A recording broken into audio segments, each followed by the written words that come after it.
കഴിഞ്ഞ എപ്പിസോഡ് അവസാനിക്കുമ്പോൾ യെരവാനിലെ റിപ്പബ്ലിക് സ്ക്വയറിലായിരുന്നു നമ്മൾ.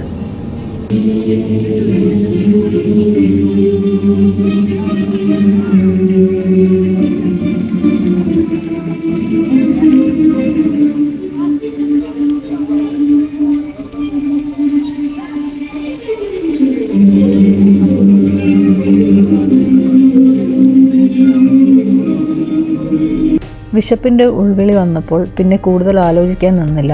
നേരത്തെ റിപ്പബ്ലിക് സ്ക്വയറിലേക്ക് നടക്കുന്ന വഴി അബോവിയാൻ 12 എന്നൊരു അർമേനിയൻ റെസ്റ്റോറൻറ്റ് കണ്ടിരുന്നു. നേരെ അങ്ങോട്ട് നടന്നു. എൻട്രൻസിൽ തന്നെ ഇങ്ങനെ വൈൻ ബോട്ടിലുകളൊക്കെ നിരത്തി വെച്ചിട്ടുണ്ട്. അർമേനിയക്കാരുടെ ഒരു പ്രധാന വിഭവമാണ് വൈൻ. ഒരുപാട് വെറൈറ്റികളുണ്ട് ഇവിടെ. മുന്തിരി കൊണ്ടും പൊമഗ്രനേറ്റ് കൊണ്ടുമൊക്കെ നിർമ്മിച്ചതാണ് അവ. ഒട്ടുമിക്ക റെസ്റ്റോറൻറ്റുകളിലും ഇതുപോലൊരു ഏരിയ കാണാൻ സാധിക്കും. ഈ കാണുന്നത് വൈൻ ടേസ്റ്റിംഗ് ഏരിയ ആണ്. കാലപ്പഴക്കമുള്ള വീഞ്ഞുകൾ സൂക്ഷിച്ചിരിക്കുന്ന വീപ്പകളാണിതൊക്കെ. കയറി വരുമ്പോൾ അകത്തൊക്കെ സീറ്റുകൾ ഫ്രീ ആയിരുന്നെങ്കിലും ഉള്ളിലോട്ട് ചെന്നപ്പോൾ സാമാന്യം നല്ല തിരക്കുണ്ട്. അകത്ത് ഓപ്പൺ സ്പേസിൽ വളരെ മനോഹരമായി ടേബിളുകളൊക്കെ സെറ്റ് ചെയ്തിരിക്കുന്നു. ലൈറ്റിങ്ങും തണുപ്പും ബാക്ക്ഗ്രൗണ്ട് മ്യൂസിക്കും എല്ലാം കൊണ്ട് ഭംഗിയുള്ള പ്രത്യേക ആംബിയൻസ് ആയിരുന്നു. എല്ലാ ഭാഗവും കാണാൻ പാകത്തിന് അവിടെ ഒരു കോർണർ സീറ്റ് കണ്ടുപിടിച്ച് അവിടെ പോയിരുന്നു. സിനിമകളിൽ കാണുന്നത് പോലെ ബ്ലാക്ക് ഡ്രസ് കോഡിൽ ബൗൺസേഴ്സിനെ പോലെ ആയിരുന്നു എല്ലാ സ്റ്റാഫുകളും. വോക്കി ടോക്കിയും ഇയർഫോണും ഒക്കെ അവരുടെ കയ്യിലുണ്ടായിരുന്നു. ആദ്യം കൊണ്ടുവന്ന മെനു അർമേനിയൻ ആയിരുന്നു. പിന്നെ ഇംഗ്ലീഷ് ഉള്ളത് ചോദിച്ചു വാങ്ങി. പുതിയ മെനു ആയതുകൊണ്ട് നമുക്ക് വലിയ ഐഡിയ ഇല്ലായിരുന്നു. കുറച്ച് സമയമെടുത്ത് പറ്റുമെന്ന് തോന്നിയ 2-3 ഐറ്റംസ് ഓർഡർ ചെയ്തു. ഒരുപാട് വെറൈറ്റി ഓപ്ഷൻസ് ഉണ്ടായിരുന്നു മെനുവിൽ. ഭക്ഷണം കിട്ടുന്നത് വരെയുള്ള ഗ്യാപ്പിൽ ചുറ്റുവട്ടത്തൊക്കെ എന്തൊക്കെയാണ് ഉള്ളതെന്ന് നോക്കിയിട്ട് വരാമെന്ന് കരുതി നടന്നു. വളരെ ഭംഗിയുള്ള രീതിയിൽ കലാപരമായിട്ടാണ് ഇതിനകത്തുള്ള അറേഞ്ച്മെൻറ്റ്സ് ഒക്കെ. ഓപ്പൺ സ്പേസിന് നടുവിലായി ഫുഡ് സെർവിങ് കൗണ്ടറുകളും ചുറ്റിലുമായി പാസേജുകളും അതിനോട് ചേർന്ന് ടേബിളുകളും വരുന്ന രീതിയിലാണ് അറേഞ്ച്മെൻറ്റ്സ്. ഒരു പഴയ വണ്ടിയുടെ ബാക്ക് സൈഡ് സ്റ്റേജാക്കി മാറ്റി ചെറിയൊരു മ്യൂസിക് ബാൻഡിന് പെർഫോം ചെയ്യാൻ സാധിക്കുന്ന രീതിയിലാക്കി വെച്ചിട്ടുണ്ട്. ചില ദിവസങ്ങളിൽ ഇവിടെ ലൈവ് പ്രോഗ്രാംസ് ഉണ്ടാകാറുണ്ടത്രേ. പ്രാവുകൾക്കായി ഒരു ചെറിയ ഇടവും കൊടുത്തിട്ടുണ്ട്. പിന്നെ ഇവിടുത്തെ മറ്റൊരു അട്രാക്ഷൻ ഇതിനോട് ചേർന്ന് കിടക്കുന്ന ഡാലൻ ആർട്ട് ഗാലറിയാണ്. മനോഹരമായ ശില്പങ്ങളും പെയിൻറ്റിങ്ങുകളും കരകൗശല വസ്തുക്കളും ഉള്ള ഗാലറിയാണെന്ന് ഒറ്റ നോട്ടത്തിൽ തന്നെ മനസ്സിലായിരുന്നു.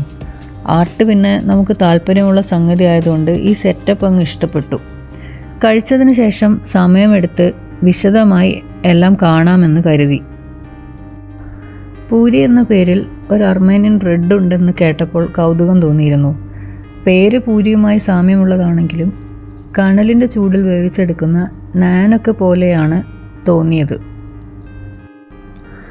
പൂരി ബ്രെഡും സാലഡും അടക്കം പല വിഭവങ്ങളും ഓർഡർ ചെയ്ത് വയറ് നിറയെ കഴിച്ചു. പിന്നീട് ആർട്ട് ഗാലറി ഒന്ന് വിശദമായി കാണാമെന്ന് കരുതി നടന്നു. ആർട്ടിനോട് കമ്പമുള്ളവർക്ക് ഇഷ്ടപ്പെടുന്ന ഒരുപാട് കലാസൃഷ്ടികളുണ്ട് ടാലൻസ് ആർട്ട് ഗാലറിയിൽ. ഈ ഒരു റെസ്റ്റോറൻറ്റിനോട് ചേർന്ന് തന്നെയാണ് ഗാലറി. താഴെ ഭാഗത്ത് കരകൗശല വസ്തുക്കളും മുകളിലെ നിലയിൽ പെയിൻറ്റിങ്ങുകളും മെറ്റൽ കൊണ്ടുള്ള സ്കൾപ്ചറുകളുമാണ് പ്രദർശിപ്പിച്ചിരിക്കുന്നത്.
ഈ ഒരു ചുമരിലുള്ളതെല്ലാം പ്ലേറ്റുകളിൽ ചെയ്തിരിക്കുന്ന പെയിൻറ്റിങ്ങുകളാണ്.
പ്രാദേശിക ആർട്ടിസ്റ്റുകളുടെ പെയിൻറ്റിങ്ങുകൾ, കീ ചെയിനുകൾ, ഡോർ മാഗ്നറ്റുകൾ, പലതരത്തിലുള്ള അർമേനിയൻ ട്രഡീഷണൽ ഹാൻഡ്മെയ്ഡ് പാവകൾ തുടങ്ങിയ വൈവിധ്യമാർന്ന കരകൗശല വസ്തുക്കളുടെ ഒരു നിര തന്നെ ഇവിടെ കാണാൻ കഴിഞ്ഞു. ക്രിയേറ്റീവും കലാപരവുമായിട്ടുള്ള അന്തരീക്ഷത്തിൽ മുഴുകി നടക്കാൻ ഇഷ്ടപ്പെടുന്നവർക്കും ഇതിൻ്റെയൊക്കെ കളക്ഷൻ സ്വന്തമായിട്ടുള്ളവർക്കും പറ്റിയ ഒരു സ്ഥലമാണ് ഡാലൻ ആർട്ട് ഗാലറി. പൊമഗ്രാനേറ്റ് അഥവാ നമ്മുടെ നാട്ടിലെ മാതള നാരകത്തിന് അർമേനിയയെ സംബന്ധിച്ചിടത്തോളം വളരെയധികം പ്രാധാന്യമുണ്ടെന്ന് ഇവിടുത്തെ കരകൗശല വസ്തുക്കൾ കണ്ടാൽ മനസ്സിലാകും. പെയിൻറ്റിങ്ങുകളിലും കീ ചെയിൻ, ഡോർ ഹാങ്ങിങ്സ് പോലെയുള്ള കരകൗശല വസ്തുക്കളിലും പൊമഗ്രനേറ്റ് ഉപയോഗപ്പെടുത്തിയിരിക്കുന്നത് കാണാം.